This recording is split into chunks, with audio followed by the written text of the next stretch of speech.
All right. Woo! Thank you. Thanks, everybody. You know it's a big room when you actually can't see the whole thing. How far does that go? I guess we got about 800 capacity in here, and it looks like it's all full. So, wow. What I'm going to do tonight is cover for you guys what may become the defining story of the millennium, because this concept of the Antarctic Atlantis could be the final massive card that the New World Order, Deep State, Cabal, Illuminati, whatever you want to call it, intends to play.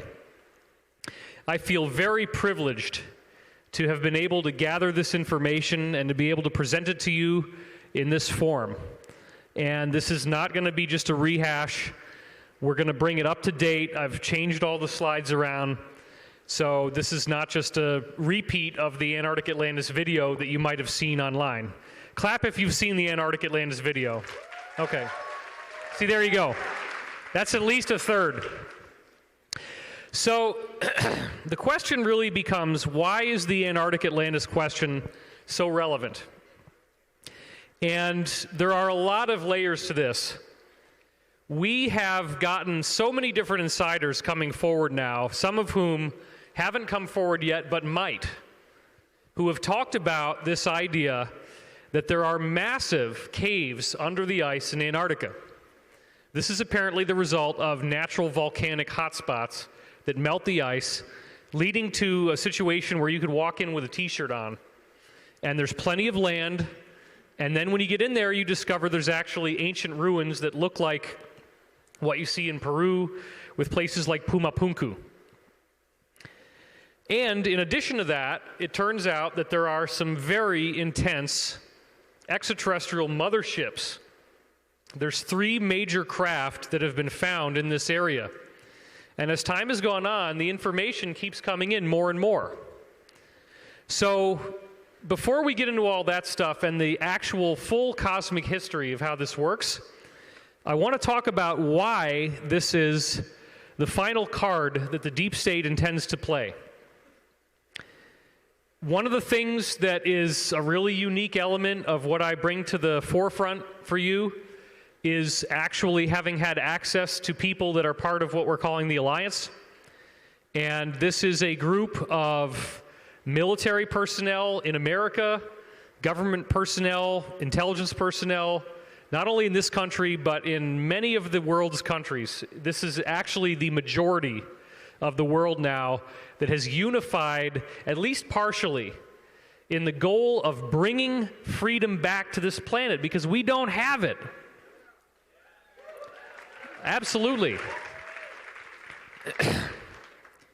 If you look in the stirrings of your heart and soul, and you look deep inside, what a cheat it's been that we are shown these movies with fantastic images of foreign cities, extraterrestrial architecture, of ET contact, and at the same time that we are shown these films and get this actual religious type of euphoria from this, we are also simultaneously marginalized if we actually want to believe it. So it's like you get this Christmas present to open from a movie, but then if you actually emotionally identify with it as possibly the truth, then you're hated. And we come to events like this because up until recently, at least, we were the outsiders. We were the believers. You're one of those UFO freaks. Well, look, it's really lazy at this point. Excuse me. It's really lazy at this point to not understand what's going on. You have to have an incredible amount of willful denial of the truth to not see the forest from the trees on this. As I've said so many times, if even one UFO sighting is not a flock of geese or swamp gas, then that means that we're not alone in the universe. So how ridiculous it is to dwell on this concept that we are alone. It doesn't even make sense. NASA has now formally said that there are 40 billion, with a B, 40 billion Earth-like planets just in the Milky Way galaxy alone. When you try to wrap your head around that, the number of Earth-like planets, the massive volume of Earth-like planets in our galaxy,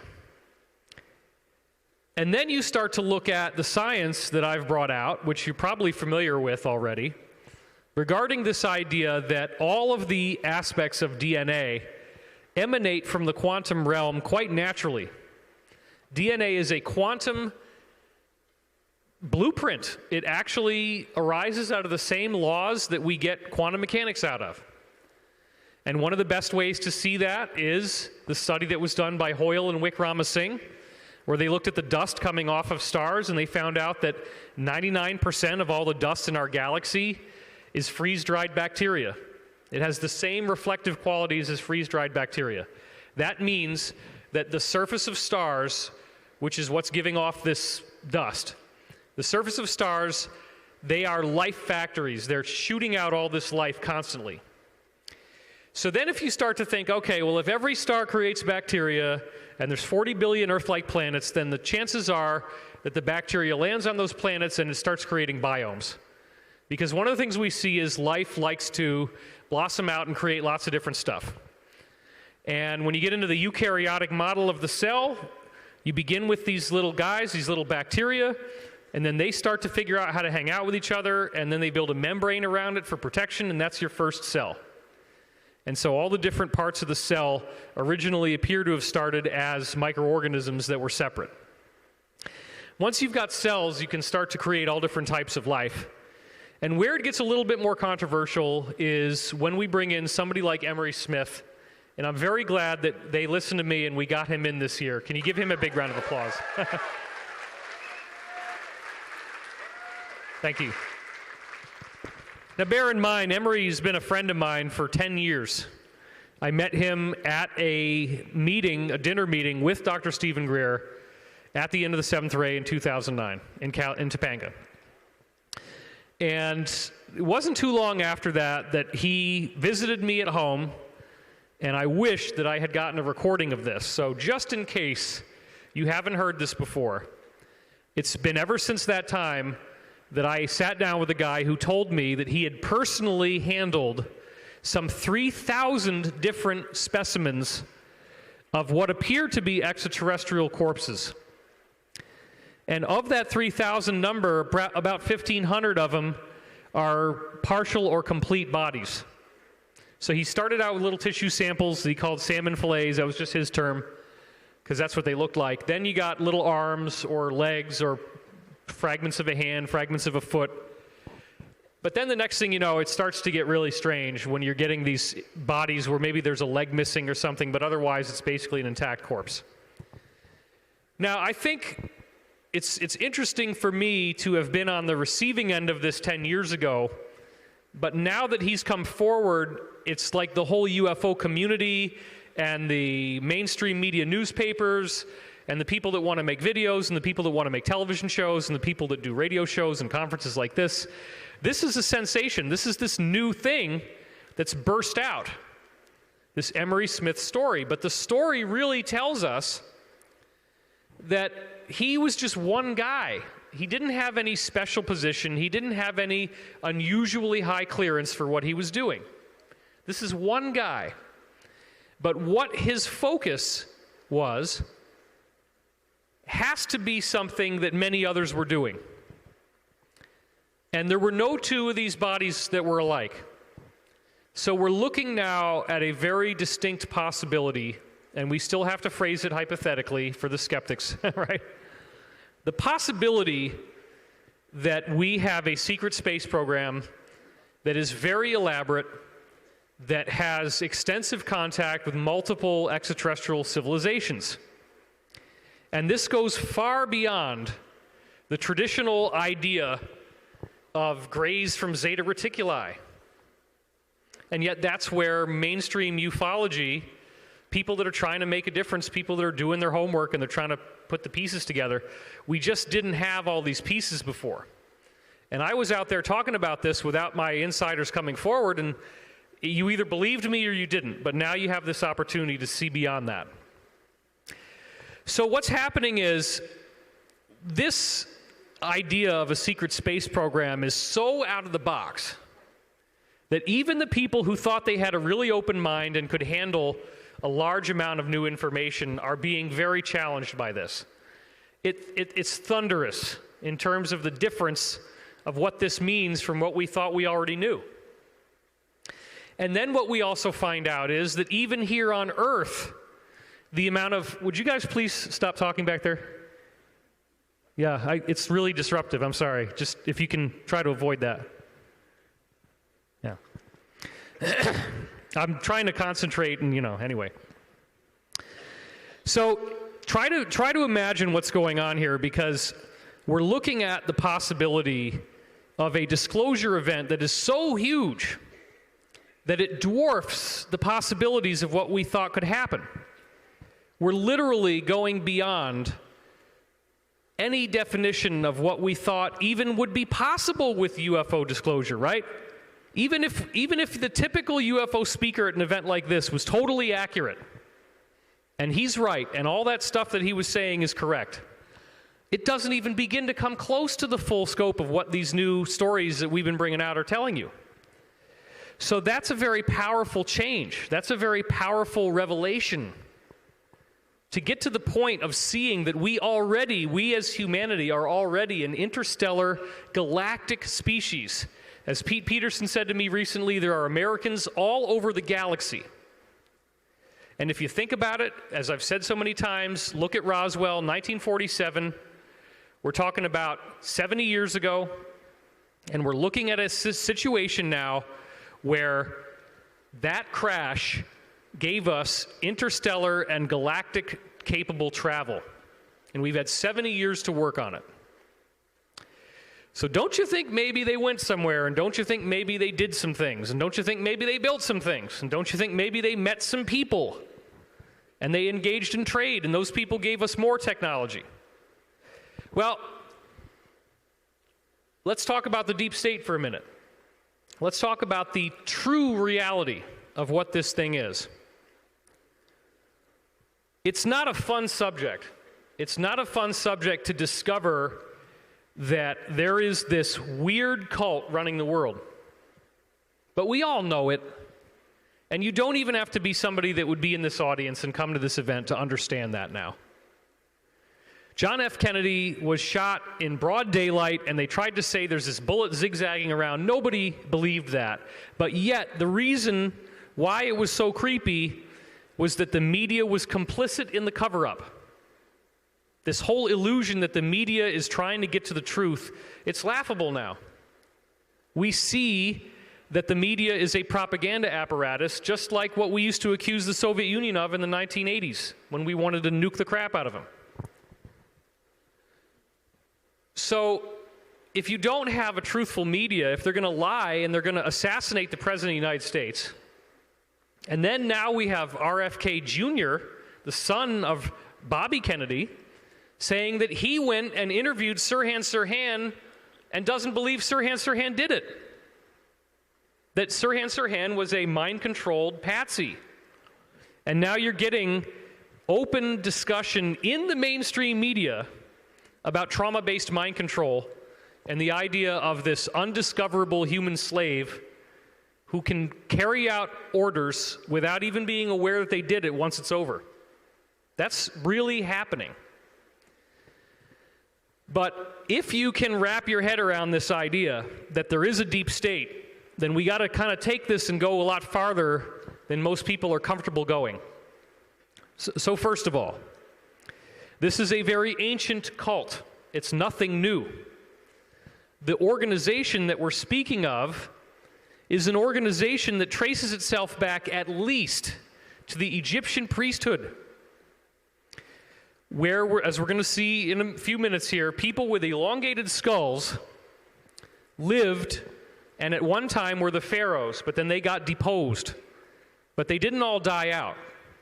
Egypt becomes weak after battles they had with Greece, and they get conquered and invaded by Rome. Alexander the Great really kicked the crap out of them. And Rome comes in and invades and takes the crown jewels from the Library of Alexandria. And so if you haven't heard this before, it's really cool. The only thing that they actually burned were tax documents and census forms, which nobody wanted those anyway, right? All of the good stuff was secreted away before they lit the fire, and they brought it to the Vatican Library. But what you need to understand here, folks, is that these are not just the history of Atlantis books that we're talking about. Atlantis is nothing. That's another thing that's really hard to wrap your head around. Atlantis seems so mysterious because we've been told that it all starts with the Fertile Crescent and Sumer and Babylon. But now, some of the speakers at this event undoubtedly are going to be talking about Göbekli Tepe, where we know for a fact that we have Stonehenge-type ruins that have been dug up that are at least 10 or 11,000 years old, just based on the carbon dating of the dirt that was on them when they got dug out. Oops, well, we don't have any records of that. We don't have any way to trace that back. Well, wait a minute, who's we? What if those books are in the Vatican, dude? What if the books that you need have been hidden from you on purpose because the story they have is so much bigger? What if these people with elongated skulls are human enough that they can pass, but they're not really human at all? What if extraterrestrials have been here the whole time, and we just didn't understand what an extraterrestrial actually is, or where they come from? What if there's this vast array of clues right out in front of us that shows us how this works? So this sounds like the mother of all conspiracy theories, and in many ways it is, okay? And it's a little embarrassing to have to be the pitch man for this, as I'm sure you can tell, because we are fundamentally dealing with a very mind-altering view. And people don't want to be wrong, because if you have incorrect information in your mind, then that means that you are a failure. You get an F. So if I come out here and I'm telling you things that would get you an F in history class, or an F in philosophy, or an F in psychology, or an F on your way to getting an MD, there's no such thing as non-terrestrial biology. That's okay. Are you ready to be a failure? Let's just be failures together. You want to do that? Give me a big hand if you're ready to be a failure. Why should we care what people think about us? I like to let the data lead the investigation. That's real science. Science is about looking for the clues and drawing conclusions that others might not have seen before, and building a new model. So let's talk a little bit about this particular study that was done a few years ago by Dr. James Glatfelder, who was a graduate of the Financial Institute of Technology in Switzerland, FIT, the premier globalist banker school there is. And Glatfelder and his team used supercomputers to analyze a database of all of the world's transnational corporations. And there's about 40,000 of them, okay? And what they found was that at the core of all of this, there was only 147 corporations that they called a super entity. And in a very devious, hidden, non-obvious way, all of the board of directors of these 147 corporations are all interlinked with 80% of the rest. So what that means is 80% of the money that's being made in the world traces back to 147 corporations, and this is a scientific fact. Well, then we look at the state of what's going on. We look at the 2008 economic collapse. We look at the bailouts. We look at the fact that according to Ron Paul's audit with a few other congressmen, they literally took $29 trillion. And the entire amount of wealth in the world is $60 trillion.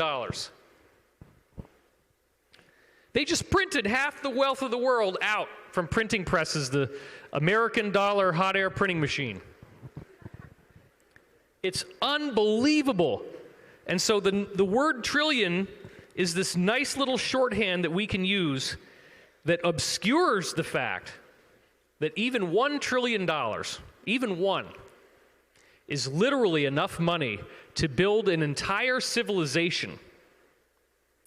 And I always have been telling you to look at China and the ghost cities. They've got over 260 of them that hold millions of people that nobody's living in.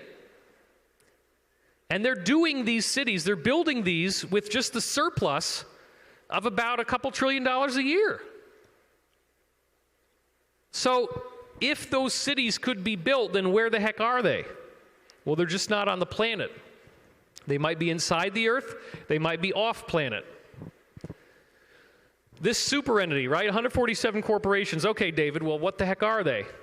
Well, they printed the top 50, and in that list is all of the too big to fail banks, everything you've ever heard of, and a lot of them that you haven't heard of, but everything that you would think on the usual list of suspects. So then we find out about this LIBOR scandal, right? London Interbank something something has to do with the credit ratings that they give each other, which is basically how they value stocks and the value of your investments. And LIBOR shows us that all of these too big to fail banks, which again, remember, they are the nexus, they're the brain that controls 80% of all the world's transnational corporations. It's not supposed to be that unified. It's not supposed to be that integrated. You're not supposed to be seeing the same hidden agents on these board of directors going from one to another, but they are. So try to take in the facts, try to take in the data, try to take in the scope of what it means when you have such a small number of entities controlling the world.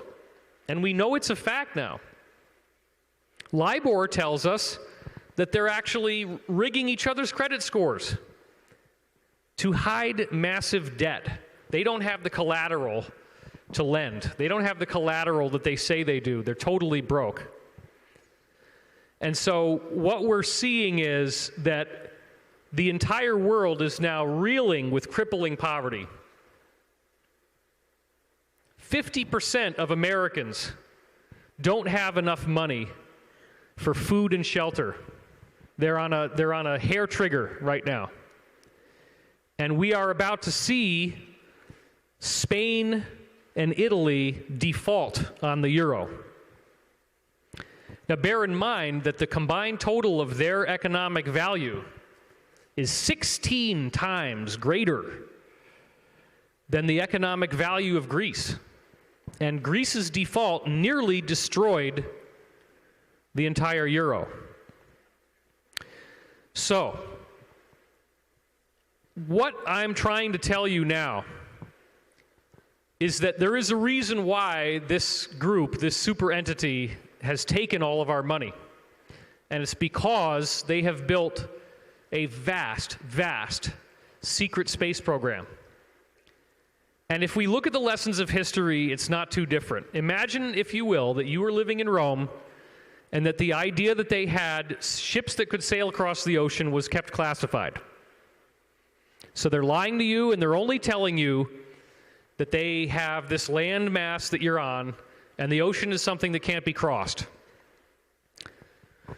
There's got to be any number of cultures that thought that where they lived was it, and that they had found the boundaries, they'd found the edges of this.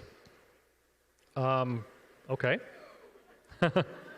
I think we're just trying to find some seats for folks, that's all.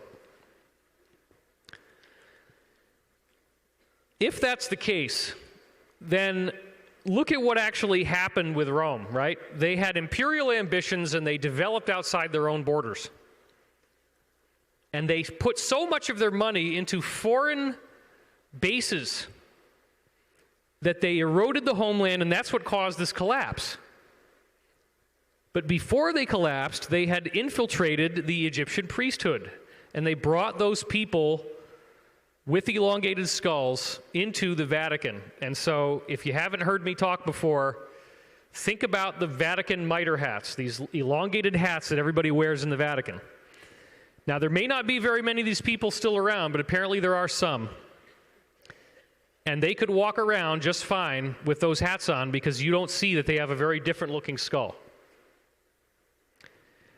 And it becomes a lot less funny, it's not laughable anymore when you realize that these people have been found, their skeletons have been found all over the planet. They've been found in Boskop, South Africa. They're called the Boskop skulls, back to the early 20th century. And the brain is like twice the size of ours. It all extends out in the back here. They've been found in Siberia, and the miners that found these skulls actually started crying because they were so unusual looking that they were scared, and they quit. They've been found all over the place in Mesoamerica. We have Brian Forster here this weekend. He's actually doing that boots-on-the-ground research. Give him a big round of applause.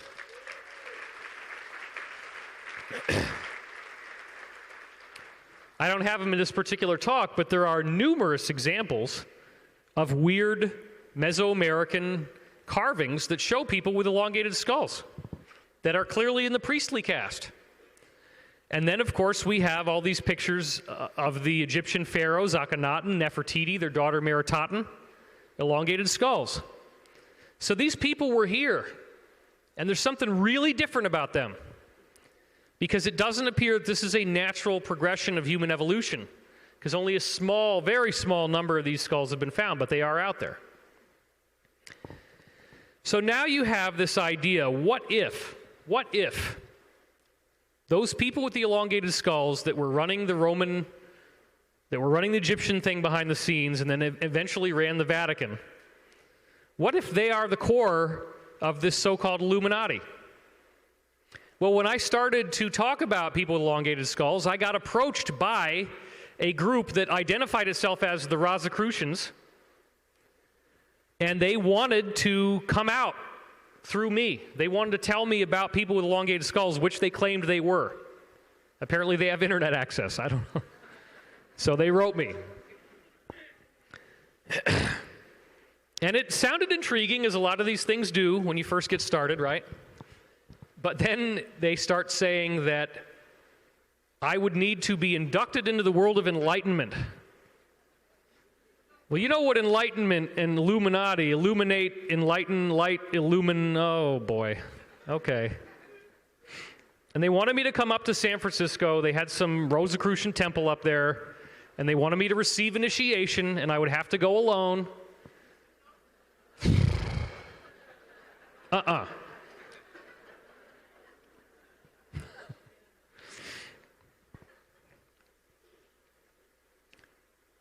You don't want to wake up in a hotel the next morning, really sore. We'll just leave it at that. So, no. And I didn't like the idea that they didn't even imply, they directly told me that I was not yet enlightened and that once I became enlightened that I would have adapted to their spiritual belief system. So let's just posit, if you will, that these people, meaning these cabal people, these Illuminati people, believe that they are the descendants of fallen angels, that these extraterrestrials were gods to them, that they crash landed here from somewhere else, that they actually colonized our planet. They set up royal dynastic bloodlines. This is a big thing I talk about in my book, Ascension Mysteries.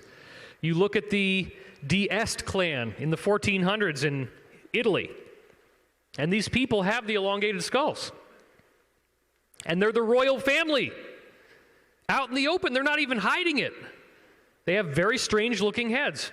And then when you trace their lineage, they trace through all of the European dynastic monarchical bloodlines. Okay, that makes sense. That's the divine right of kings, their right of succession. But where it gets really disturbing is when you look at something like the Georgia Guidestones. this set of monuments in Georgia that somebody keeps cleaning up and making sure it doesn't get vandalized. And it says maintain human population at 500 million in balance and harmony with nature. It is literally a manifesto seeking the destruction of 6.5 billion lives on Earth. Which is ridiculous when you get into how much stuff they have off planet and inside the planet, even if there is an overpopulation problem, which I'm not disputing there is. That doesn't mean that you take on the idea that you are God now and you get to decide how this is supposed to go and you're going to try to kill 6.5 billion people to save the planet.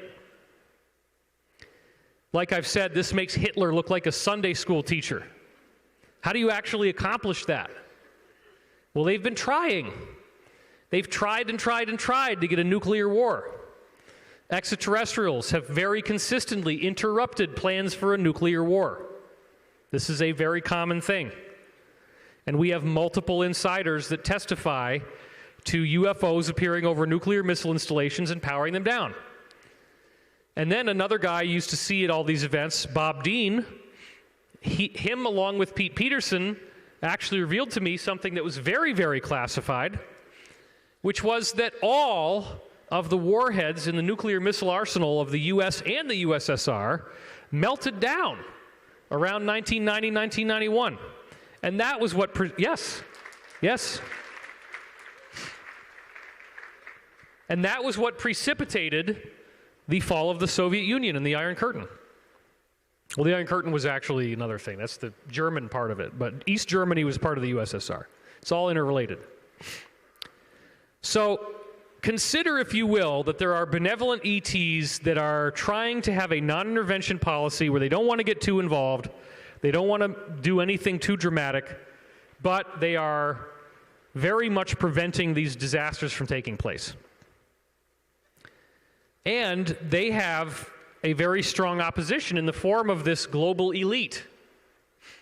So what I'm actually saying, just so that we're very, very clear, if you haven't seen this before, is what I'm saying is that these people with elongated skulls are the highest level members of the so-called Illuminati. And that they do, in fact, control the planet. That's why you have 147 megabanks that control 80% of the wealth in the world. All the money's been disappearing because they're building things that we don't get to see, either underground or off planet. And so all the tools are there. It's like, where did all this frickin' money go? The money had to go somewhere. It didn't just disappear. Money doesn't do that. Money is a tangible asset. You have some of it here and some of it here. And if this moves, it's got to go somewhere else. And you can build stuff with it. So forget about all this derivatives and all this complicated stuff. And oh yeah, Wall Street got drunk. That was George W. said that, right? You don't get drunk on $29 trillion, dude. You could buy a whole planet that's made of beer and just put a straw in it. It doesn't even make sense. So what I'm saying is these people believe they are extraterrestrials that came to Earth from somewhere else. And then, oh, let's figure out where we are in the Bible. Let's see, fallen angels, oh, boom. So this group actually believes in Lucifer. They believe Lucifer was a godlike extraterrestrial flesh and blood being that crashed here in a craft. And now we find out that the craft crashed in Antarctica. And they've been excavating this thing for a long time, at least since the 1950s. There's people who have lived their entire lives on bases in Antarctica. That's all they've ever done their whole life is study this crash. And eventually, they plan on telling us the truth about this because they know they're going to get in trouble. So now what we have is this really amazing alliance of people who decide, you know what, I don't like the idea of satanic pedophiles turning this planet into their new world order where we all have the microchip, and if you don't do what they say, you get electrocuted on the spot and you're uncontrollably convulsing, vomiting, and crapping yourself. That's the kind of world they want to create. That's the kind of world we're fighting to make sure we don't have.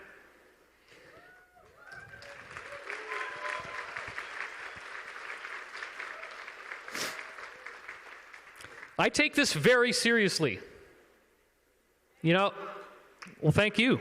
If it wasn't for you guys, this wouldn't be possible. It really wouldn't. We need to stop being in denial. We need to stop being ostriches, because that is death. If you refuse to see what is right in front of you, you're basically handing over your life to these people.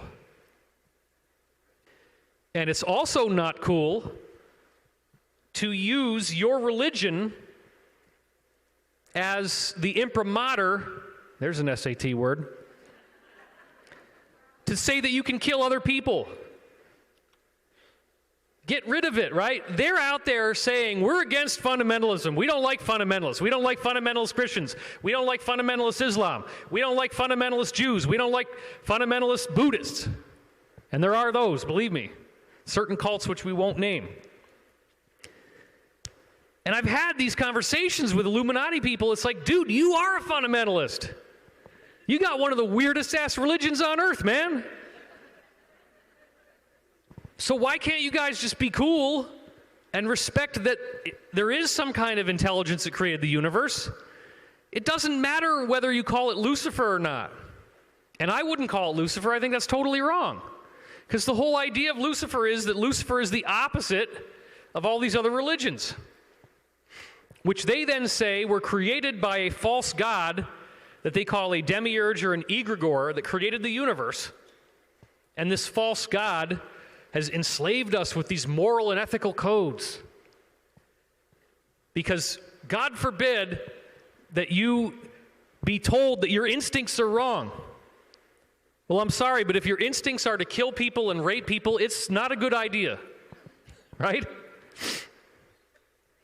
So if these people with these elongated skulls actually identify as Luciferians, they think Lucifer's the good guy, and all of the other monotheistic religions that we've been believing are false, then they think of us as expendable. So we are very fortunate that extraterrestrials have been stopping them from getting their nuclear war, stopping them from getting their viral pandemic, stopping them from getting their mass economic collapse that would be a lasting one. But at the same time, what this group, the Alliance, is doing is so out of the box, because they are literally trying to bring down the whole infrastructure. And they're trying to arrest the key people that are involved, of which there are many thousands. The sealed indictments are now up to about 30,000 from what I've heard. Yeah. And in fact, this is a shot right here. Let's cut to that for a second, everybody.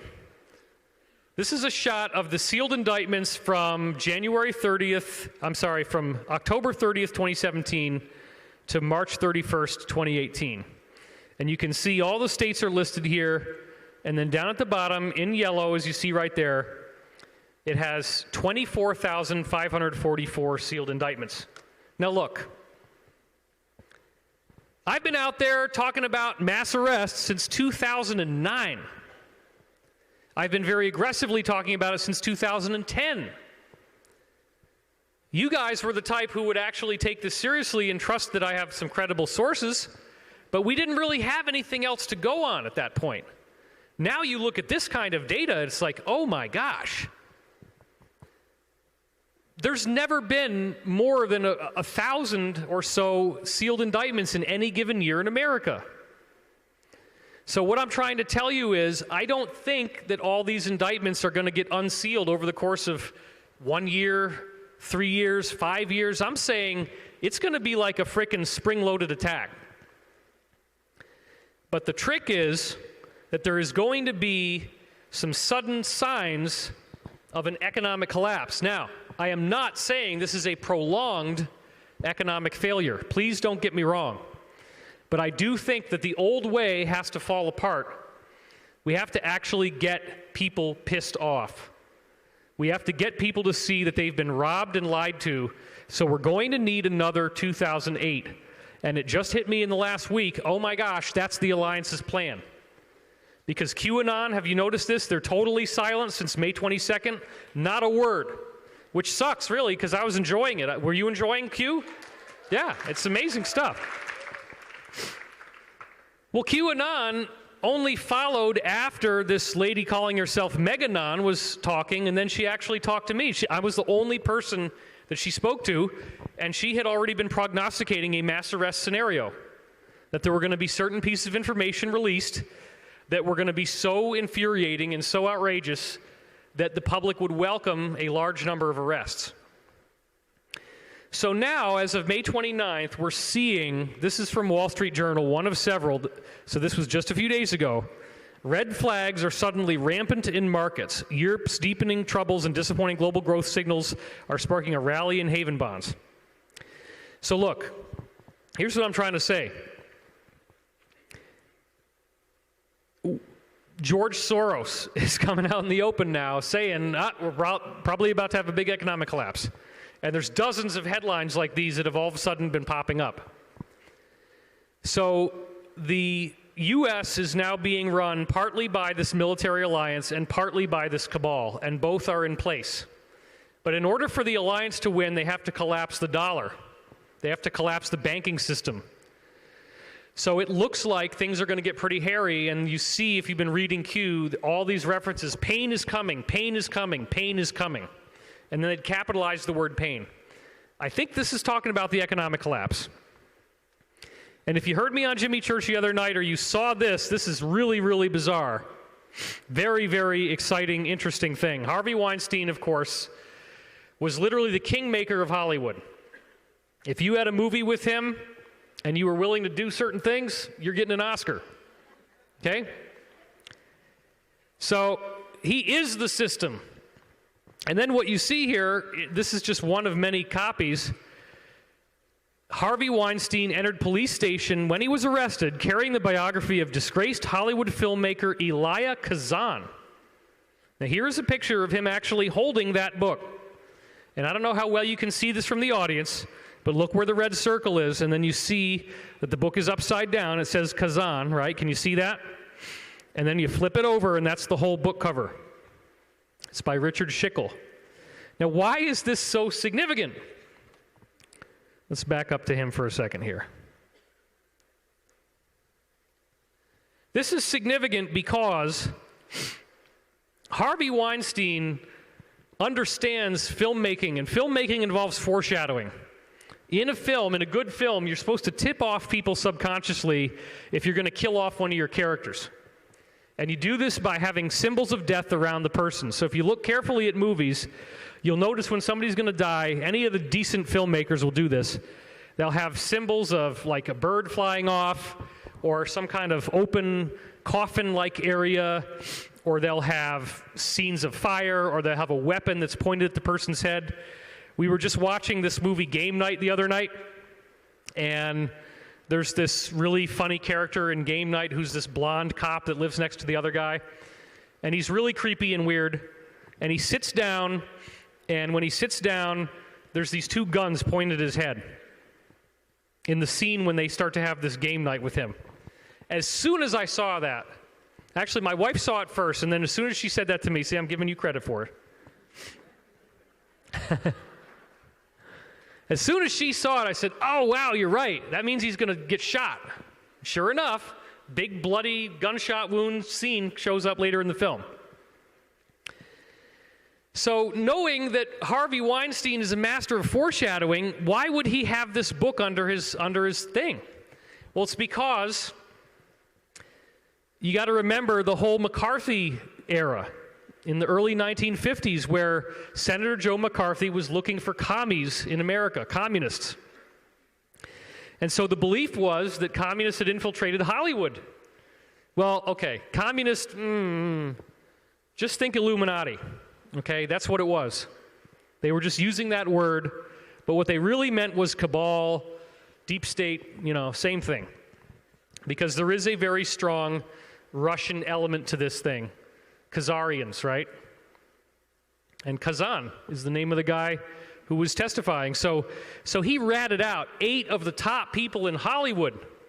So isn't it something that you got Harvey Weinstein here carrying this book. Let's again take a look at that. Carrying this book of Elia Kazan, he is foreshadowing, folks. When they bring his ass in, he is going to sing like a songbird, and the whole darn thing is going to come crashing down. Can I get a big round of applause for that?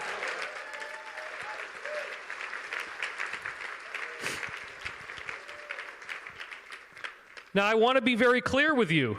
Let me be clear, right? That's what he always said. Let me be clear. That's Obama, in case you couldn't tell. Let me be clear. So whenever I say let me be clear, I'm thinking, I probably shouldn't have used that one. That one got played out. We got a lot of threats coming out here. And Jimmy Church was just telling me that his radio channel on YouTube got attacked. Last week, Jordan Sather got deleted off of YouTube permanently. And they acquainted what he was doing with bomb-making videos, which he's never showed anybody how to make a bomb. It's ridiculous. We're told that there's all these threats. We have to have heightened security for this conference because of this stuff. Why would they be so afraid of us? Why would the deep state want to threaten us right now? Well, because I believe there are an incredible amount of discoveries waiting to be revealed. And they don't want this to happen faster than a speed they can control.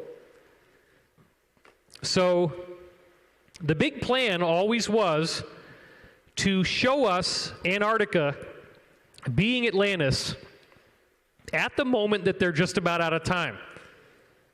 So the alliance is now going to collapse their banking system.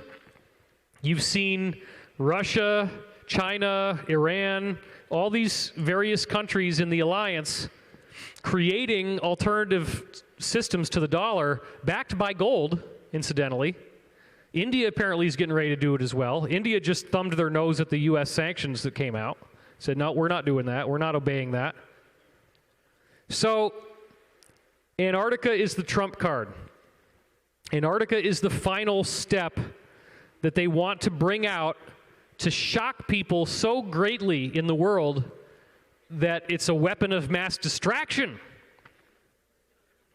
Right? They don't want you comfortably going along with this idea of them being arrested. They want you to suddenly get captivated. Oh, we shouldn't be so quick. We shouldn't be so quick to judge these people. We shouldn't be so quick to want to see them get arrested.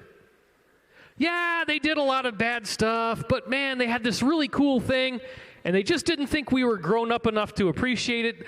Let's give them a big pat on the back. Isn't it really cool that there's Atlantis in Antarctica? Yeah, I mean, come on.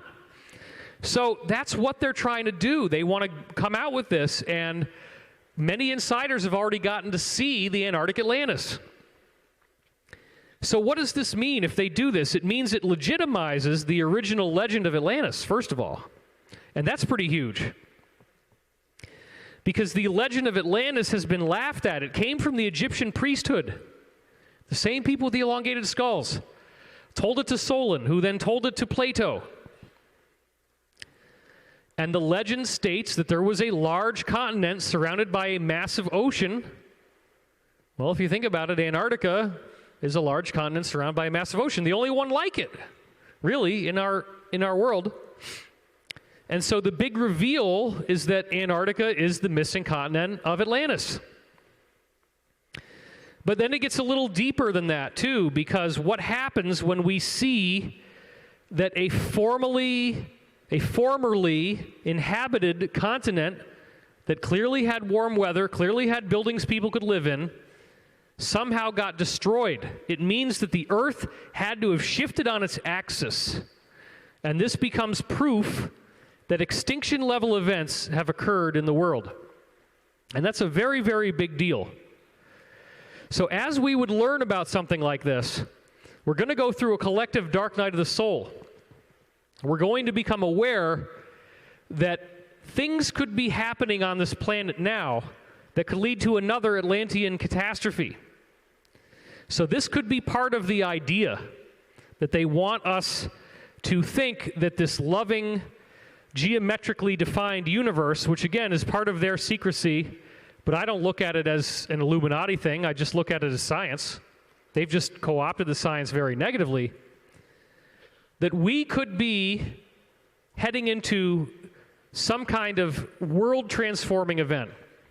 And I've talked about this before, this idea of ascension. It's a major platform of mine, and it's going to be something that keeps coming up throughout the weekend. And we're just getting started, really. I mean, I have so much to say. Now, if there was a collapse of Atlantis, if Atlantis turns into Antarctica, then that means that these things can happen on Earth. But then you also have the story of Noah's Ark, where people were rescued. And so I am now reinterpreting Noah's Ark as a far more intense and cosmic event, where it wasn't just a regular boat, but we're talking about ships. And I'm not talking about regular sailing ships. The story got very seriously watered down. I didn't even do that consciously. I swear to God. That's funny. Thanks, guys. So I want to talk to you about the Law of One material, because the Law of One is the foundation stone of so much of my research, so much of my work. And it really has so much intriguing information to share with us now. So this is a book that is written by a source that claimed to have helped the Egyptians during the time of Atlantis, calling itself Ra, saying that their teachings were originally benevolent and positive and were the precursors to Christianity. They make that very clear in many different ways. And I talked at Conscious Life Expo about how the Great Pyramid is a monument to the coming Christ. It actually has prophecies written into the passageways in terms of 1 inch equals 1 year, and then the various changes in the measurements that happen over the course of certain numbers of inches. It absolutely pinpoints the time of Jesus' birth, the time of the crucifixion, the ascension, and it shows that that is a path that paves the way for us to ascend as well. So for these kind of beings, 10,000 years is nothing. So if they show up 10,000 years in advance to get us ready for this kind of a messianic storyline with Christ, that's not a big deal for them. What they didn't see is that in the ensuing 8 to 10,000 years, that their message would get totally corrupted into this very weird negative religion. And that would be used for things like human sacrifice, and it would be used for very upsetting stuff. So the Law of One series has been greatly misunderstood. I believe if you read it, if you study it, it's the core of what positive spirituality is really about. It talks about forgiveness all the time. In forgiveness lies the stopping of the wheel of karma. It talks about ascension. It talks about that the criteria for ascension, the criteria for us to ascend, are exactly what Jesus' teachings were saying. So I'm not afraid of that. I'm not afraid of seeing that if Jesus is talking to his disciples and says that he's speaking in parables, and then he would only tell them some of what he really knew behind the scenes. And then if you look at my book, Synchronicity Key, I've decoded multiple very intriguing codes in the Bible that have to do with cycles of history repeating themselves. It's a long subject we don't have time to get into right now. My point is, if this person, this being, if Jesus could have done this, influenced so many people, created what's now over 40,000 different religious sects based on Christianity, there's probably something to it. There's probably something in there. And then you start looking at this and you realize that all of these different aspects of the prophecies are coming true. That there is some kind of evil presence inside the earth, right? Underground bases. We have reptilians. This is like the idea of demons, okay? It talks about in the Bible that the devil is going to control the planet. Well, it sure as hell looks like that. If you look at what's going on with this super entity, with this Illuminati, and that they want to kill everybody, and that they actually do worship Satan, or what they think of as Satan, or whatever they want to call it. So let's talk about where this is going. In the Law of One, they talk about that the earth is being born. So check this out. This is from session 65, question 17. And again, it's very kind of academic and densely worded, but just bear with me. In your space-time, you and your peoples are the parents of that which is in the womb. What do they mean by that? Well, they explain it. The earth, as you call it, is ready to be born, and the delivery is not going smoothly. There it is. Now, elsewhere in the Law of One, they talk extensively about this idea of a quantum leap, that there's going to be some sudden energetic change in the very basic laws of space, time, matter, energy, consciousness. And I've pursued that one quite a bit, and we're going to go through it again throughout this weekend. So look at this, next line. When this entity has become born, it will be instinct, and that might have been some other word that got mistranslated, I'm not sure.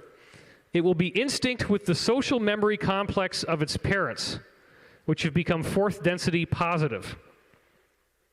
So what they're saying is the Earth is going to go through a fourth density shift, and in this fourth density there is a broader view. So they're talking about us being, and they're very understated, right? Oh, a broader view, right? It's way beyond what we would think of, oh yeah, a broader view. They're literally describing ascended abilities, telekinesis, levitation, people being able to do God-like things, Jesus-like things. Jesus is intending to show us what's coming. That's why John 14:12, he says, as I do these things, so shall you do them, and greater things, for I go unto my Father. So look, I'm just connecting dots here, and one of the great dot connectors that's been happening is showing these all different prophecies from around the world about this ascension stuff. And we'll go through some of those on Monday. It's really, really amazing, the amount of different religious teachings that appear to be given to us by these benevolent extraterrestrials talking about these things. Okay. Good to see you. So, check this out. Well, you just walked in, so you missed a whole bunch of really cool stuff. But when we were at dinner, I gave a lot of this to you, so, okay. So in the Law of One, the source claims to be Ra, and they talk about how they have been around for 2.6 billion years. Well, in the secret space program, in this very classified stuff, again, they've had Roswell craft for 70 years. They've had plenty of time to zip around our solar system and check it out and see what's there. What they found is that there is this very bizarre set of ruins that's all over our solar system and all over about 57 other stars nearby in a local cluster that are all kind of gravitationally tethered to each other. And those stars have planets, and those planets have these very interesting crystalline ruins on them. Ruins of things like obelisks and pyramids and domes. And the dome is cool because if you're on a moon that's otherwise barren and doesn't have an atmosphere, if you build a big enough glass dome, or let's just say glass in quotation marks, it's actually transparent aluminum. It's very, very much better than bulletproof glass. You can pressurize the inside, live in there. Now a moon is totally habitable. But the problem is you're vulnerable if somebody attacks the dome. You don't have an atmosphere that's going to last if somebody's able to blow up that dome. So what we see is that very advanced chronometric dating systems have been used by our secret space program, and they have found ancient builder race ruins all over the place in our solar system. And I promised you that you're going to see some of these, and I want to make sure I get to that. So this is the history of the group in the Law of One. Session 89, question 8. How many of our years ago did your Ra's third density end? And they say the calculations necessary for establishing this point are difficult, since so much of what you call time is taken up before and after third density. So basically, third density is this microsecond in the evolution of the soul. And we get so caught up in this part of our evolution where we forget who we really are, we forget that there's a higher power, we forget how to levitate. That's a very, very small section of your total overall universal evolution. So then they say, we may say in general that the time of our enjoyment of the choice making, which is their term for getting out of third density, you got to choose between service to self or service to others. And if you choose service to self, you're going into a very nasty Hellraiser type of reality. You would not want to go. You choose service to others, you get to ascend. That it was approximately 2.6 billion of your sun years in your past. That's an incredible length of time, but it dovetails perfectly with the discoveries of our secret space program of the most ancient shattered glass ruins in and around our solar system. However, this time, as you call it, is not meaningful, for our intervening space-time has been experienced in a manner quite unlike your third density experience of space-time. So what is this really saying? That means you can't try to even think about 2.6 billion years and be like, whoa, whoa, whoa, how do you even count that? Because they explain that as you go up into these higher densities, you process time very, very differently. So I remember playing these SimCity games and stuff like that, where you get to advance the progression of time, and you're basically building a little civilization, building a little world, and building it up from the caveman era all the way through to advanced modern technology. And you can do it in the course of, one afternoon of playing the game. That's probably somebody designed that remembering this from a higher plane of existence, because there's a lot of ET souls here, and probably just about everybody in this room. You're one of these ET souls that you don't quite fit in. And you don't really remember who you are, but there's all these question marks, and there's all these things that don't add up. And you feel like you're an outsider and you're out of place. Well, I respect you. Like I said, we're all failures. Let's just accept that and get along with it. So thank you guys for being here. And thank you for showing up and reconnecting. It's very important that we do this together. Question 89, number 9. It appears at the end of Ra's third density that it coincided roughly with the beginning of second density on Earth, which is where we had microorganisms and primitive life. Is that correct? That's roughly correct. Did the planet Venus become a fourth density planet when they went through this change? And they say, yes, this is so. Okay. What was Ra's average total population? This is very interesting. I just thought I'd throw this in. The average total population incarnate on Venus in third density, how many people? And they said we were a small population which dwelt upon what you would consider difficult conditions. They don't explain that. Our harvest, and this is the term they use, it's in the book of Matthew, it is a Christian term that refers to that the wicked are plucked from among the just, and then the just are also taken to a new place. So it's like the idea that the crops grow, and at the end there is a harvest. It's not this big mass killing thing, and a lot of people are really confused about that. I really wish they'd use different wording, but this is the wording they went with. Approximately 6,500,000 people ascended off of Venus when this happened, out of a total of about 32 million people who had to repeat it elsewhere. So the total population was a little bit under 40 million. That's nothing. We have 7 billion on Earth here. And then they also talk about these cycles of 25,000 years, and they specifically state that in the second cycle of 25,000 years, that's when they all graduated. And again, they say roughly 6 out of 30 million, or less than 20%. So after they ascended, they do all kinds of really cool stuff, and they built these things all over our solar system and galaxy, these crystalline pyramids and obelisks, all over our local star system.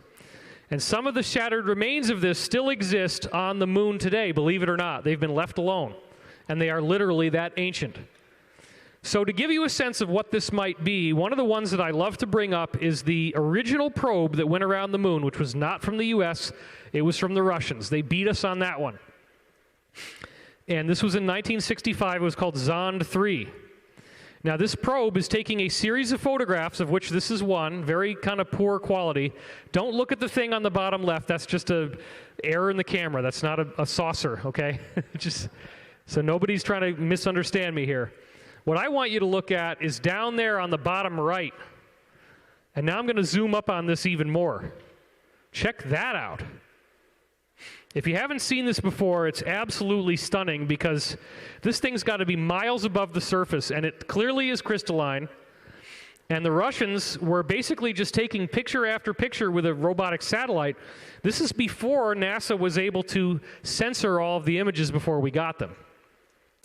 And if that isn't weird enough, then as the moon continued to rotate even more, just a few frames later, they got this. So let's zoom in a little bit on that right now. And you look at the far right there, and then I'm going to zoom in on that again even more. There is a tower that is probably 11 or 12 miles tall, standing up on the surface of the moon. How in the heck did that get there? There is no natural formation that can account for this happening, not that size. That is a man-made or intelligently made extraterrestrial, if you will, monument. And remember, the glass dome was there just a few frames before. So this is just a little clue, just a little bit. Somebody pulled up the curtain a little bit to show you some things that NASA has been hiding ever since the 1960s. But then what do? They give you 2001 that has the monolith, which is kind of like this, on the moon. So they knew it was there, folks. 2001 was their apologetic way of telling you the truth through fiction. So actually, coming up on my panel in this room in 15 minutes, one of the guys we're going to have on the panel is Ken Johnston. Cool enough. So I thought I'd bring him in. Yeah, give him a big hand. He's going to be here.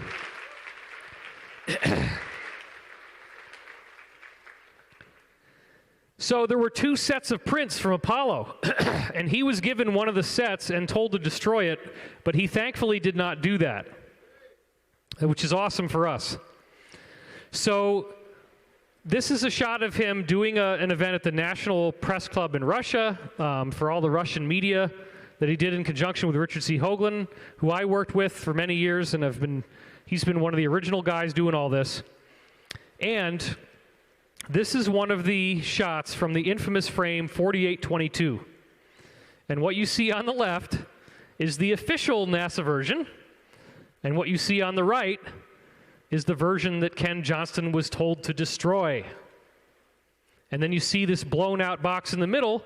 There is a bullet-shaped, crystalline-looking dome sitting on the surface of the moon. So NASA has been using airbrushing and techniques of photo manipulation to get rid of this stuff. This next one is especially intriguing because on the top left we see the shot of Edgar Mitchell standing there, and we see something in the background behind him. And then if you look on the bottom right with a little bit of photo enhancement, you don't even need that much, it clearly looks like glass. And, you know, Jay Weidner argues that this is a backdrop so that they made a set here on Earth with the conjunction work of Stanley Kubrick. That could be, because little glass beads can be made into a grid pattern. You look at the one on the top right, you can clearly see it looks like a grid pattern. So whether this is glass or whether it's actually glass on the moon, whether it's a set here or on the moon, doesn't matter. The point is, there are elaborate lies going on, folks. There's elaborate cover-ups. There's stuff going on that is unbelievable. This is another example of one that Richard Hoagland found, which is showing the sunset over the limb of the moon. And that sunset caught the light of these glass shards, which all you have to do is crank up the contrast in Photoshop, and you get these very clear, obvious, shattered pieces of glass. And so these apparently are ancient builder race ruins that have been there for a very, very long time. So some of the intel that I didn't have until recently is that the ancient builder race had a presence on Earth as well. They actually did build things here 2.6 billion years ago. And if you think about it, Venus and Earth are right next door to each other, right? And if, as it now appears, that the civilization that created the Law of One was the ancient builder race, that they say in the Law of One they were abusing the pyramid shape all over the place, then apparently one of the things they did was build a very massive pyramid on an area of the Earth that we now call Antarctica. But another thing that they would do is hollow out the ground underneath the surface. And by hollowing out the ground underneath the surface, they have a habitable base that they can use that's safe from things like solar flashes. Because even though the solar flash changes your DNA, once you've gotten the change, you don't want to be around as each one happens. And if you start processing time differently, they might occur pretty quickly. So you're basically going to have to start living underground, because the solar flash is disruptive to the physical matter on the surface of a planet. So what we have, the great treasure of Earth, is this ancient builder race ruin, very extensive, with a pyramid that is X marks the spot in Antarctica. That's the great treasure haul of the Earth. Antarctica has always been the treasure haul, going back 2.5, 2.6 billion years. So since these people were really good at building out the interiors of planets, they also did it with moons. And so one of the things that we're going to talk about here for just a second is moons being hollowed out to make Death Star type of weapons, which originally was a positive, benevolent thing. And multiple insiders, including the late William Tompkins, told us that Earth's moon is the most magnificent of these habitable worlds inside a moon of all. And in 2014, in case you hadn't seen this, or if you have, it's a great time to review this, NASA came out with something absolutely bizarre that actually shows you the inner architecture of our moon, that it is artificial. And that this was intentional disclosure. They're building up to a major, major set of announcements, which again is the cabal's get out of jail free card. So if I beat them to the punch, then that kind of makes the balloon sputter around the room, right? Which is good, because we don't want them to catch us by surprise. We don't want them to say, why don't you guys let us off the hook? Isn't it cool that the moon is a big spaceship?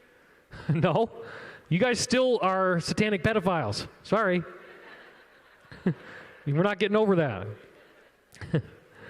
So this was from Nature, October 1st, 2014.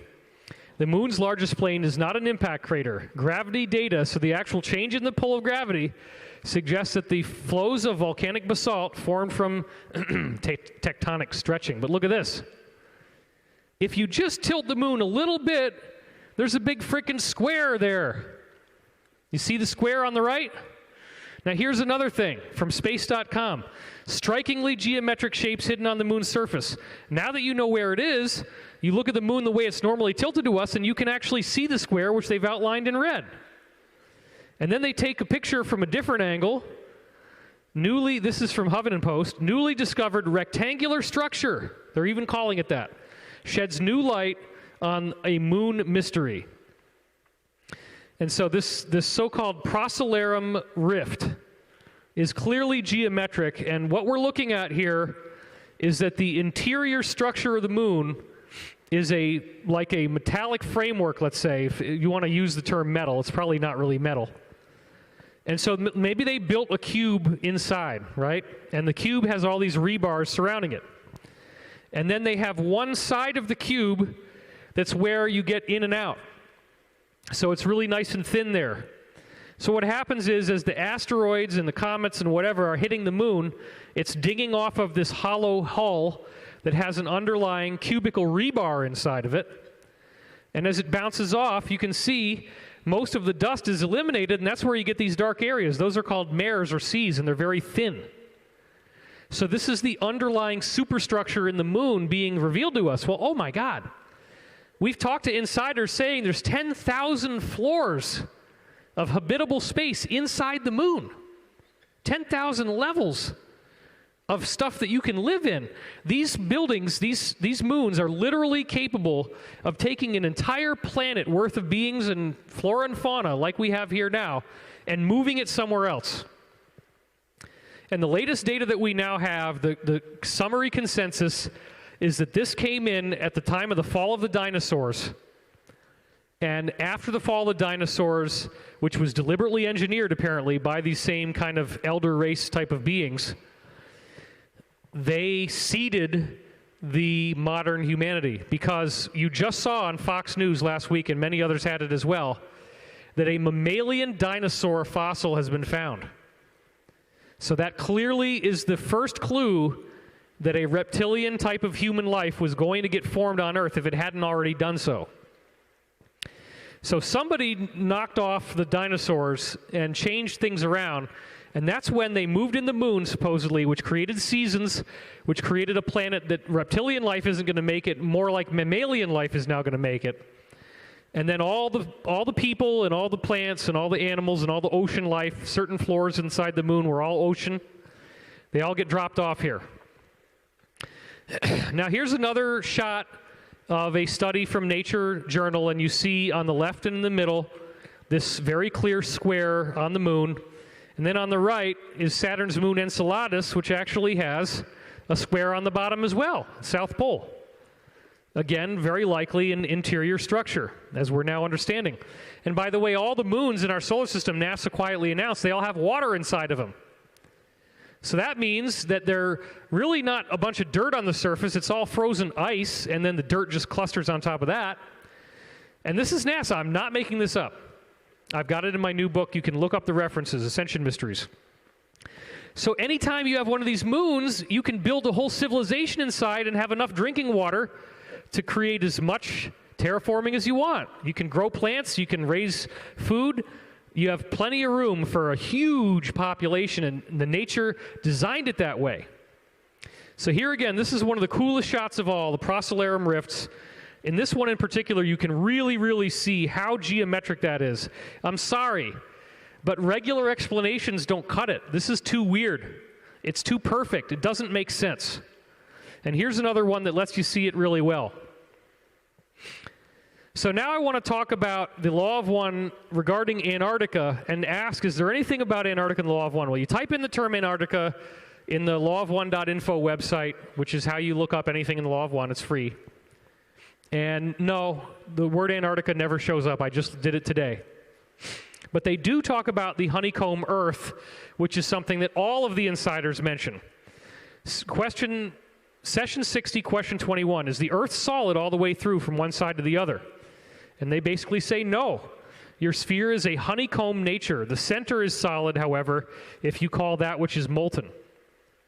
So then he says, okay, well, are there third density people like us living in these honeycombed areas? And they say this was at one time correct, but it is not correct at this present space-time. That means there's no third density civilization. But then he has to ask a deeper question. Are there any inner civilizations or entities living in these areas that are some other than physical incarnate who do come and materialize on the Earth's surface at times? And they said, yes, as we've already noted, there are some inner civilizations which are doing that which you say. So there are ETs living in there now. Further, there are some interplane entities of this planet which prefer to do some materialization into third density visible in these areas. So they will become visible to us. And that appears to be the whole story that Corey Good's got about the Anshar, these inner Earth civilizations. Is very, very fascinating stuff. But they go on from there and they say something else really cool. There are also bases, shall we say, in these honeycombed areas inside the Earth of those from elsewhere, both positive and negative. So they don't say what the negative is, but they imply that it's there. And then check this one out. There are abandoned cities. And again, if you haven't really followed the grain of my work, you may say, okay, well, David, what are you doing quoting from some weird book in the early 80s called The Law of One? What I've done is I've showed that the Law of One is like a spiritual Roswell crash that we can pull technology out of and use. Except that in this case, the technology is a whole new scientific paradigm, which I've been spending my entire career delineating. I've found hundreds of very specific things about the nature of matter, about the nature of DNA, about the nature of biological life, about physics, that are all stated in the Law of One very precisely before the scientific data came in to prove that it was true. They got it in advance. The scientific data then validates the model that they give. And if they're right about so many other things, and they also are right about these ancient civilizations that the secret space program's already discovered, why would they be wrong about this stuff? The answer is they're not wrong. It's all interconnected. So they're telling us that there are abandoned cities inside the Earth. So then he asks, what are these bases used for by those from elsewhere? And they say these bases are used to materialize needed equipment in order for communication with third density entities and to rest places for some equipment that you might call small craft. And then they say these, which could be the equipment and the craft, are used for surveillance when it is requested by entities. Wow, that's a lot to take in right there. Let's leave that up for a second. So look at what it's saying here. The needed equipment to communicate with third density entities and to store craft. And certain entities request surveillance. Well, then they explain what that means. Surveillance is something that either the negative or the positive is going to want. The communication is something the negative or the positive is going to want. They're trying to keep in touch with us. And so the good guys do use craft that are cloaked and little probes to make sure that we're okay. They're watching us. And there it is right there. And the negative is doing the same thing. So both sides have cities under the earth. And obviously, as I was just saying, the main city is in Antarctica. So it's just a shame that the questioner never asked anything about Antarctica. But this whole story now traces back to Mars some 500,000 years ago. That's where it really picks up and gets interesting. And so I've been hip to this story ever since 1993, when I first picked up a copy of Richard C. Hoagland's Monuments of Mars. This is what it looked like when I got it. And he was working for Walter Cronkite as a science correspondent. He was regularly and routinely on the nightly news. And then he got fascinated by this face on Mars, as you see here he's pointing to. And this has got to be one of the strangest things in our solar system, if not the strangest thing. If you haven't seen this before, we have this very obviously human head-looking monument on the surface of Mars in the Cydonia Plateau. And it clearly is a face that has a headdress around it. This is not Photoshop. It's taken right out of the NASA shots. And then you look over to the left where this arrow was drawn from, and what you see there very clearly looks like a city of pyramids, one of which is almost a dead ringer for the Great Pyramid taken from space. Not only do you have this weird city of geometric objects next to the face, but if you go immediately south, as you see in this shot, look at the bottom right there, then you see what obviously is yet another pyramid that's even bigger than the others. And when you look at this pyramid overhead, it's five-sided. And what I'm seeing here, by the way, we know now that there was ocean that rose up to the edges of this thing back when it was still an Earth-like watery planet, which NASA has now admitted. In 2012, they admitted that Mars had oceans that were 1.5 miles deep. So if you look at the bottom of this object, you see this little triangular area that's jutting out. And that would be right on the ocean front. So that's where everybody would congregate. But this is what's called an arcology. This is where literally millions and millions of people could live inside this thing. It would have glass-like crystalline walls before it got all covered by dirt. But you notice that there was some kind of war that hit this thing, because if you look at the top left, okay, look at the top left corner and you'll see that there is what appears to be a hole. Very likely a missile attack hit this thing, and then you actually see next to the middle of the top of the point of the pyramid that there is a dome of exploded out material where it blew up from the inside. And then to further elaborate on the idea that that hole on the left is actually a missile wound, look at all the runoff. Look at all the molten lava-like material, which probably included innumerable bodies and all of the belongings of the people. You can see how it melted and flowed out from the pyramid in a northward direction in this case. So not only are these monuments there, and I mean, come on, don't try to tell me that this thing is a trick of light and shadow, or it's a cat box, right? That was, remember Art Bell's cat box? Because we were pressuring NASA to reimage the thing, and then they totally messed up the contrast. Richard and his researchers also showed that there was a series of amazing alignments between these objects that clearly delineated a new type of physics, which again, I've been spending the last 25 years of my life trying to understand. Well, for many, many years, Richard was out there doing conferences at events like this, and we didn't really have a lot of information, and finally, the pieces started to fit together, and we got insiders telling us who lived on Mars. And it was a group that, in some cases, they call the progenitors. And this original race apparently was 70 feet tall humanoids, which means that we, by comparison, literally are like little dwarfs, little elves. That's the size of us compared to what these people would be like. And they had this civilization going for around 200,000 years. They got very technological. They got infested by AI. There's all these little nanites in the corpses of these people that they found. They built enormous rooms. Imagine rooms with chairs for people that are 70 feet tall. And then they used the Death Star potential of moons in our solar system for a war, and they blew up the mother planet, which was originally a very large Earth, and Mars was orbiting as another watery Earth-like planet. Apparently, a watery Earth-like moon and a main watery planet is a very common thing. This was the source of the asteroid belt. The explosion of this planet created all this debris that is hanging around in our solar system right now. And Dr. Tom von Flandern was one of the researchers Hoagland brought up who had his exploded planet hypothesis and showed that all the comets in our solar system would be the freeze-dried oceans of this planet, because they're watery snowballs with genetic material in them. The asteroids are the remnants of the planet. He traced it all back to a common point of origin.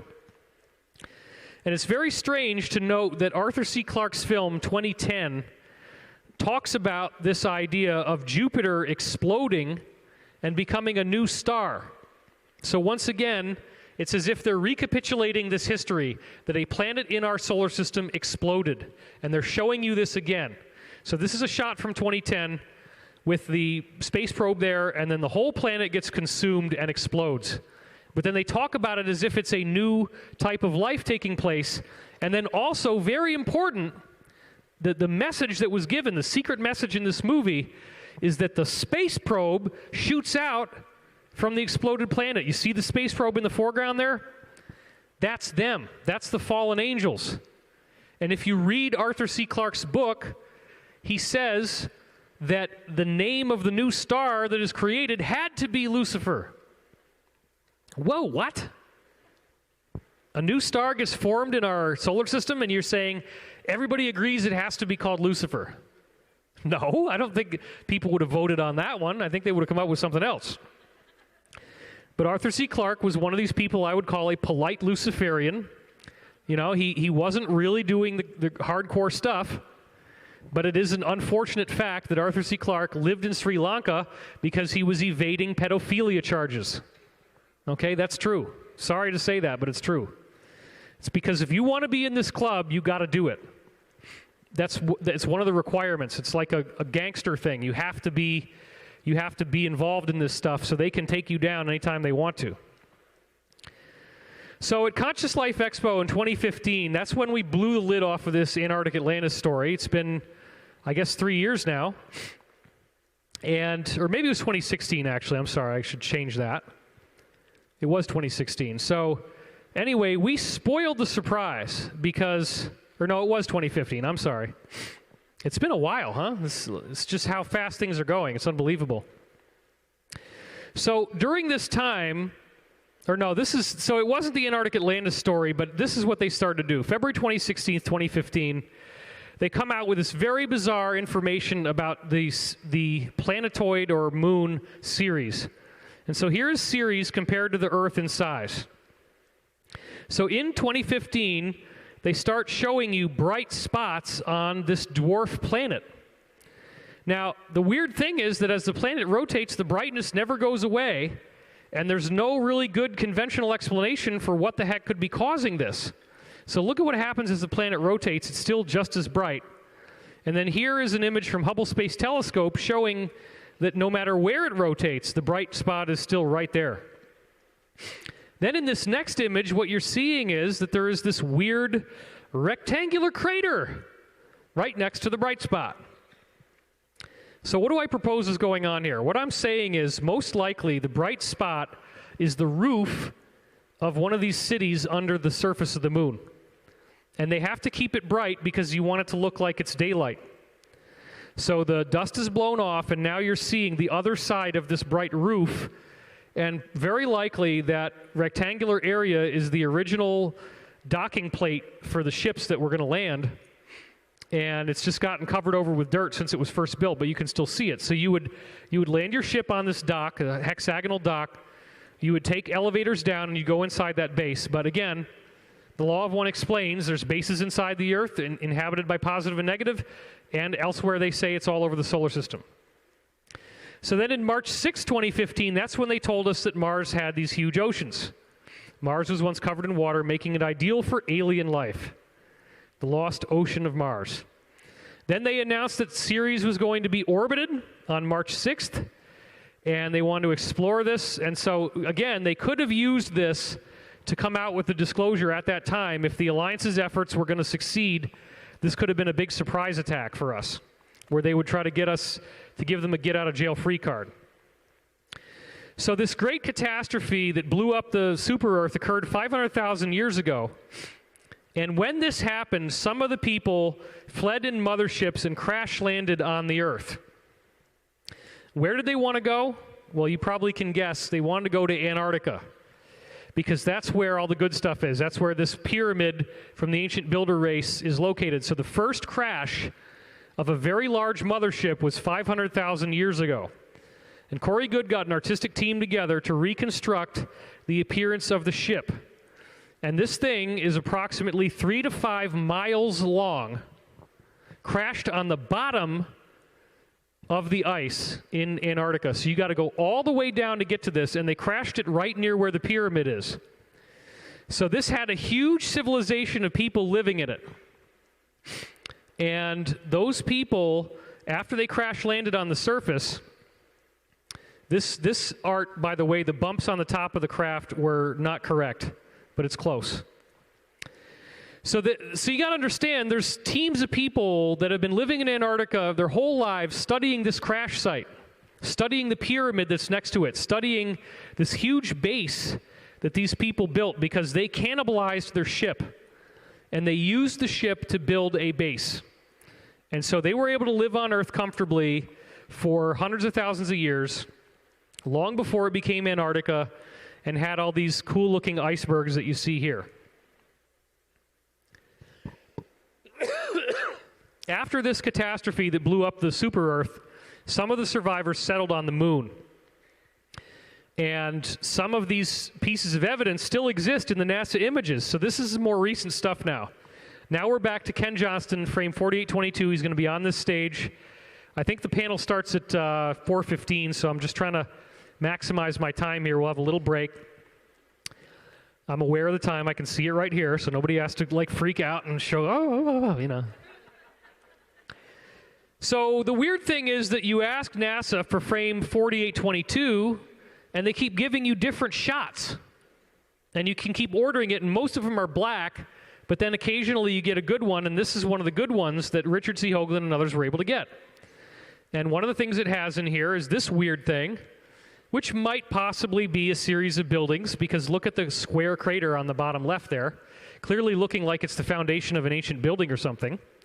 But then on the wide view, if you look over towards the right, and you can't see it in this image, but you can zoom in on it in your computer, over on the right is a very strange landform, if you want to call it that, which is this. Now, do you really think that this is just some natural formation? What I'm seeing here is a massive building built with lots of hallways so that everybody gets a window view. And it's got right-angle geometry, it's got what appears to be a landing strip coming off the top, and it appears to have a tower in the middle. That's there right now. It was there in 1968, 1969. So this is something that was already in existence possibly for a very long time.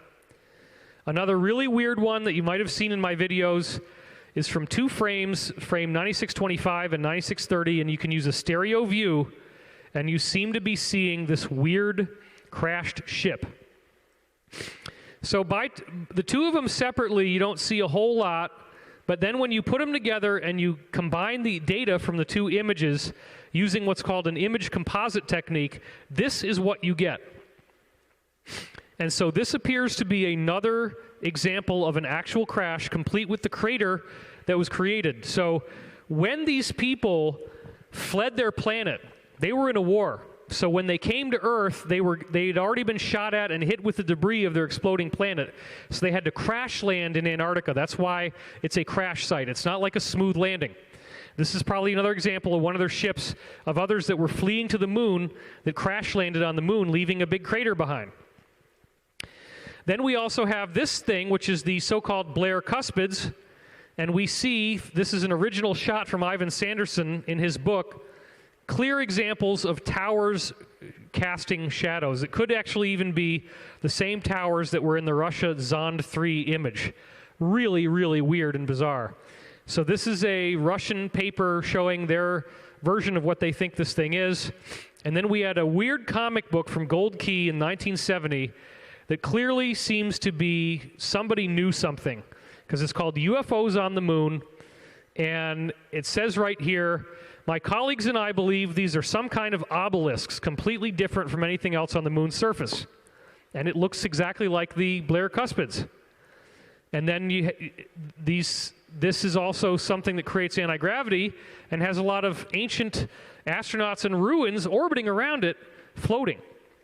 Then we also, as I've always liked to say, it's very good to put this in anywhere, a Jack Kirby comic from 1958 was literally called The Face on Mars. Now, how the heck did they know that back in 1958? The face wasn't even seen in NASA images until 1976. Well, the answer is they already knew, because we already had Roswell for over 10 years by this point, or actually 9 years. So this is nothing new. And if you understand the German secret space program, apparently that's been going on for a very long time, all the way since the late 1930s. They had the ability to do this. One more shot that you might have seen me use before. This is another one of these Ken Johnston shots that they got. And you blow out the contrast, and now you start to see weird lines and patterns of where this glass was. And one of the pieces of glass actually fell over like a structural support and just kind of hung out there on the side of the mountain. It's really, really bizarre. This is another example of something taken from the moon that clearly looks like the foundations of a building. And then on the asteroid Eros, we have square craters. And these square craters clearly look like, to me, that there were underground civilizations in there and the roof collapsed in because they're very ancient. So some of the people crash landed on Earth and built this base around Antarctica 500,000 years ago. Others lived on the moon and had bases on the moon. Well, apparently there was a war with the Draco, the reptilians, that Corey has talked about, and the moon suffered a major attack roughly 55,000 years ago.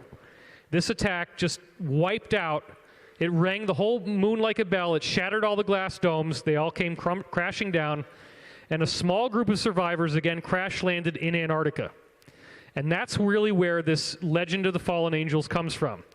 These were people who were giants and had elongated skulls. Now, they weren't 70 feet tall anymore. They'd gotten shorter, but they were still a lot taller than we are. So the intel that we now have is that they began this mass cloning program to spread their people across the earth roughly 55,000 years ago. And so now, thanks to Corey Goode having actually been there, this is his testimony of what you actually see under these ice domes.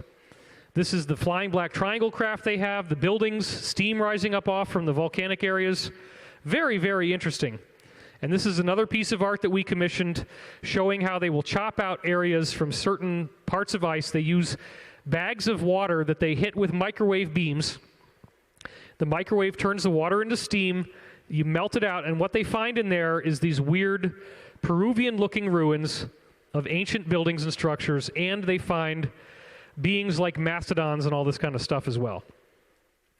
So now we're starting to understand why we have the Statue of Liberty, which is basically Isis, with the torch representing the sacred fire of antiquity, the mystery school teachings, with the book which represents the book of the mystery school teachings, and then the rays representing ascension, that she's a god or goddess, and the Washington Monument, an obelisk in Washington, D.C. The people that crash landed here in this mothership have elongated skulls. They spread out all over the world. Here is a shot of Mary Totten. You can clearly see her head does not look normal. These people got brought into the Vatican when they were conquered by the Romans, and they've been running the show from behind the scenes. Here's Akhenaten, Nefertiti, all together as a family, and they have very strange skulls. If you go in there, you find out that it looks very much like Pompeii. You have beings that have been, leatherized like this, the same kind of thing with the Pompeii bodies, and the Edgar Cayce readings got a big payoff because it turns out that they were, in fact, creating chimeras, human-animal hybrids, and this is just a sculpture, but this is one type, with the human body but the bull head. Another type, of course, would be the human body on a horse, right? And again, they made these massive underground cities. So just try to imagine what it's going to be like when we get full disclosure and you get to visit these types of cities yourself. I'm very much looking forward to this because, look, any disclosure at this point is good. I don't want these guys to think, though, that they're going to get away with dribbing and drabbing out little pieces of information over the course of 50 or 100 years.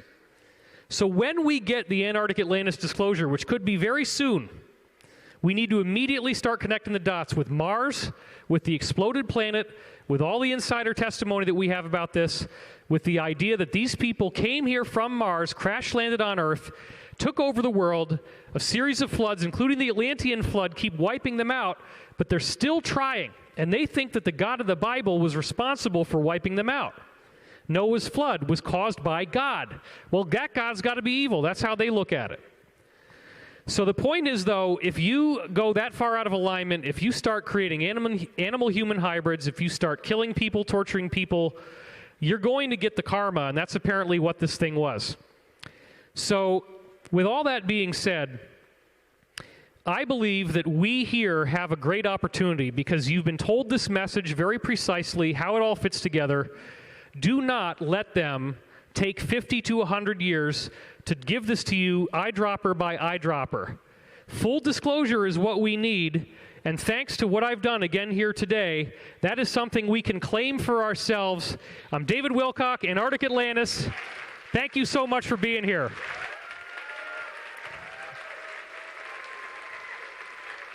Thank you.